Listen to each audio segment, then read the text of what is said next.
De volta com o Plano de Voo, hoje falando sobre sucessão. A gente sabe que num processo de sucessão é preciso estabelecer um time de liderança efetivo e alinhado com os objetivos da organização. No caso de uma empresa familiar, isso se torna mais ou menos fácil, Richard? Não sei se é mais ou menos fácil, é diferente, né? Porque numa empresa familiar, eu acho que um ponto importante é que a sucessão, o sucessor trabalhar na empresa tem que ser uma opção e não uma obrigação. Por outro lado, né, você tem nas gerações futuras, às vezes, dependendo do tamanho da família, muito mais pessoas do que você tem de cargos a oferecer, principalmente quanto mais você vai subindo na pirâmide organizacional. Então, presidente numa empresa é um só, diretores são 3, 4, 5.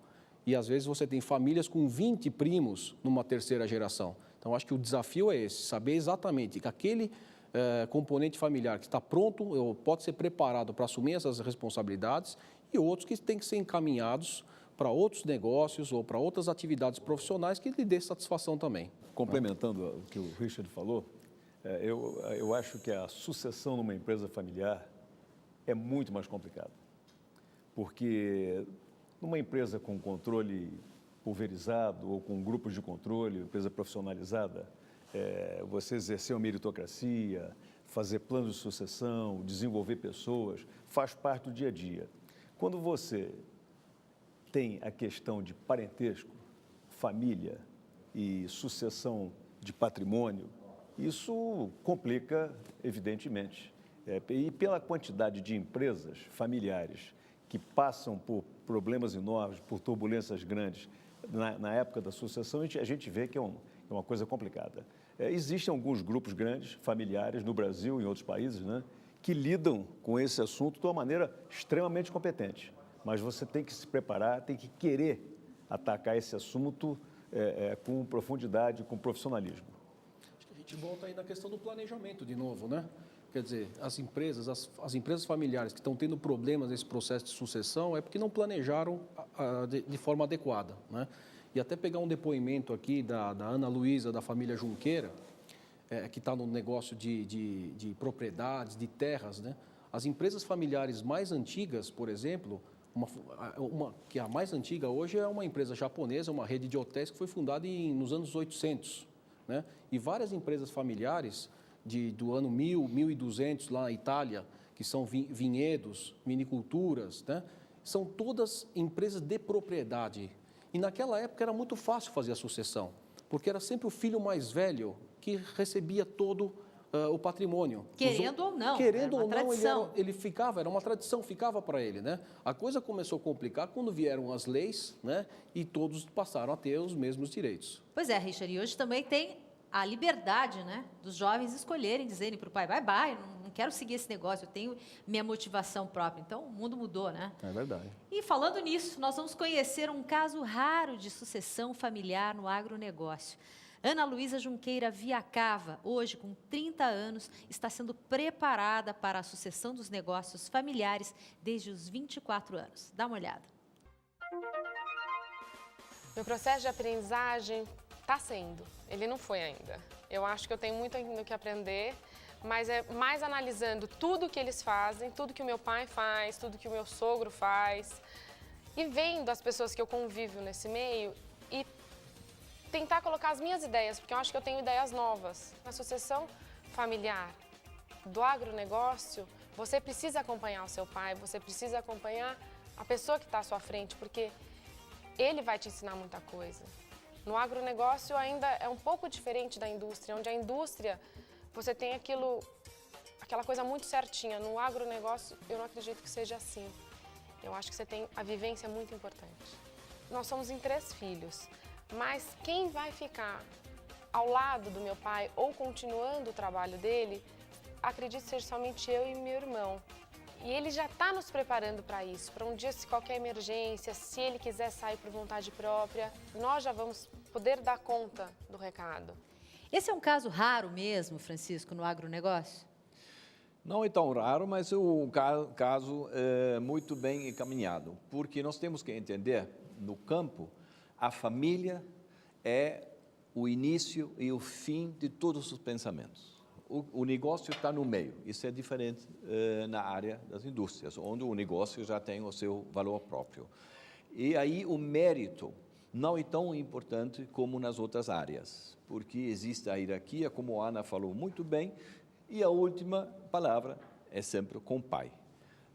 E por isso existem os conflitos entre as gerações e, normalmente, aqueles que contestam o pai, normalmente, mas muitas vezes, eles saem para outras áreas e ficam aqueles que não contestam o pai, que não necessariamente são os mais qualificados para o negócio. E esses casos, bem encaminhados, como no caso da Ana, realmente são excepcionais.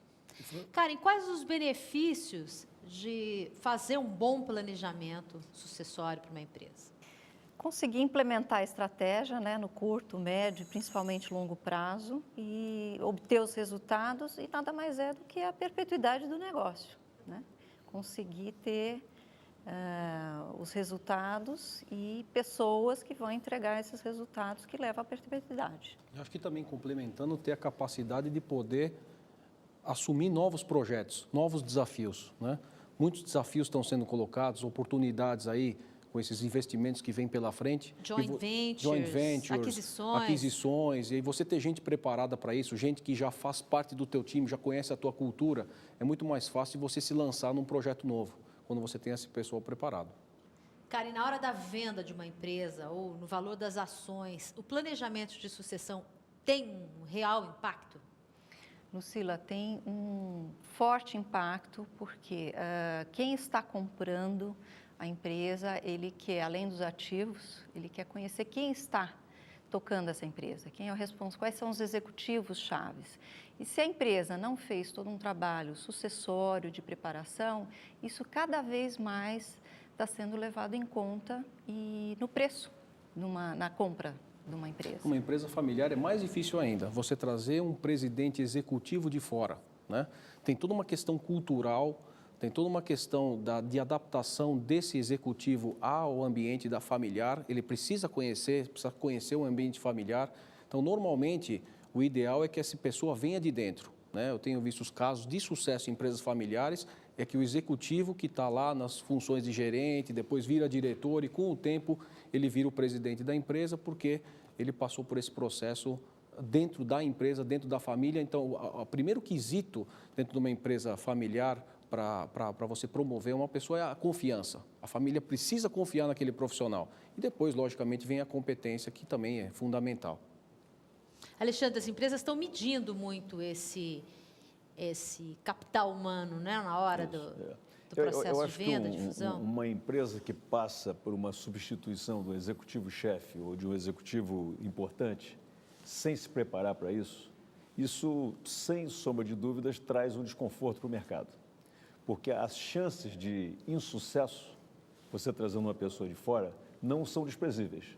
É diferença de cultura, é diferença de estilo, até a capacidade da pessoa que você está trazendo de fora. E a gente já vê aí constantemente no mercado empresas grandes que trazem executivos de fora e esse executivo passa pouco tempo, passa 1 ano, 2 anos, não consegue engrenar. E isso, evidentemente, destrói valor. É prejuízo para a empresa, né? Não tem dúvida que isso destrói valor para o acionista. Uma sucessão interna bem planejada, bem feita, é sempre menos arriscada. E vocês acreditam que o Brasil está mais alerta a isso? As empresas estão mais alertas a isso? Ou ainda falta muito, né, para que as empresas tenham isso dentro da sua estratégia, do seu... Olha, a gente estava conversando antes de começar a gravação aqui, trocando ideias, e uma coisa que surgiu na conversa é uma percepção nossa de que meritocracia, plano de sucessão, que há 10 anos atrás era quase que inexistente, hoje já está em outro patamar. Muito a progredir ainda, mas já se progrediu muito em questão de sucessão e meritocracia em empresas brasileiras. No próximo bloco, a gente vai falar sobre como elaborar um planejamento de sucessão. Vamos falar também como isso acontece no agronegócio. O Plano de Voo volta daqui a pouquinho. Não saia daí.